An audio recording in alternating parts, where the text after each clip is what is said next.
अहिले चाहिँ तपाईँहरूलाई म देखाउँदैछु हाम्रो घरको रक स्टार है गिटार बजाएर कुन तालमा कुन स्वर केही नमिल्ने खालके है यहाँनिर उसको सुर ताल हुन्छ र यो चाहिँ मैले आज केस काटेर नयाँ केस कट गरेर आएको होइन अनि सायदै अलिक राम्रो खालके आयो होला भन्ने आशा छ र हाम्रो रक स्टार चाहिँ यहाँनिर तपाईँले हेर्नु सक्नुहुन्छ कुन पोजिसनमा यो गिटार बजाएको है मलाई थाहा छैन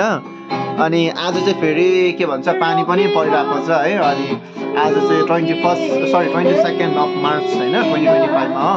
र आज चाहिँ एकदम के भन्ने चिसो जाडो हेभी ज्यादा छ अनि अघि मैले न्युजमा हेर्दै थिएँ नजिकमा चाहिँ धेरै छङ्गुतिर चाहिँ धेरै के भन्छ स्नोफल भएछ नि त अनि सायद त्यहाँको चिसो पनि होला अनि हामी पनि अलमोस्ट अब हिल टपमा नै बस्छ अनि त्यसले गर्दाखेरि एकदम चिसो छ त्यो माथि हल्का पानीहरू पऱ्यो यति धेरै जाडो है र अहिले म जस्ट घर आइपुगेर चाहिँ यहाँनिर बसेको हाम्रो रक स्टारले गीत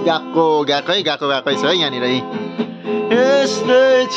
यस्तै नै हो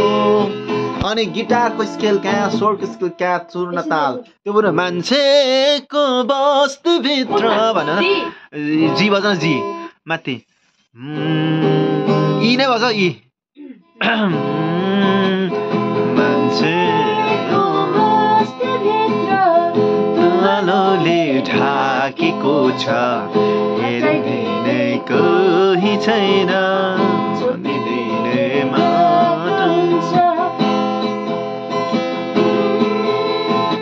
आमा आज चाहिँ खानु पर्थ्यो है खासमा चाहिँ बिरयानी चिकन राइस नखानु आज तर हाम्रो सब्जीमा चाहिँ यो चाहिँ यो के भन्छ यो के हो त्यसको नाम सिमरायो छ अनि सिमरायो र त्यहाँदेखि अर्को चाहिँ के भने सिस्नुको दाल हो अनि सिमरायो खाने नत्र मैले चाहिँ अब चिकन राइस खाउँ भनेर सोचिरहेको थिएँ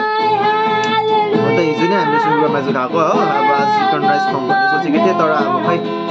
आज चिकन राइस नसिबमा छ जस्तो लागेन है किनभने आमाले नखाउँ आज दाल र सिमरायो खाउँ भेजिटेबल खाउँ भन्दैछ है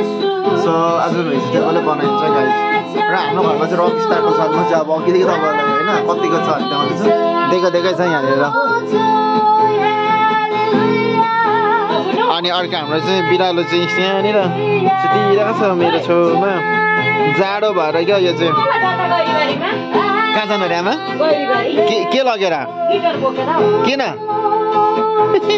हाम्रो आमाले चाहिँ हो बुनुलाई गिटार बोकेर तल जा भनेछ यो चाहिँ फेरि किचनमै राख्छ गिटार हो बजाएको हो यो चाहिँ आजको दिन चाहिँ यस्तो चाहिँ बाहिर र यत्तिकै बुन्ने गिटार बजान्छ राति के भन्छ कलर स्यालहरू पनि भाग्छ अरे आमा त्यस्तै छ गब्लो लाइफ साथी हो हेर्दै गर्नु होला अनि यदि च्यानलमा नयाँ हुन्छ भने काइन्डली सब्सक्राइब गरिदिनु होला है त्यस्तै र कन्टेन्टहरू रमाइलो कन्टेन्टहरू तपाईँहरूको बिचमा ल्याउने रहन्छु so stay tune guys by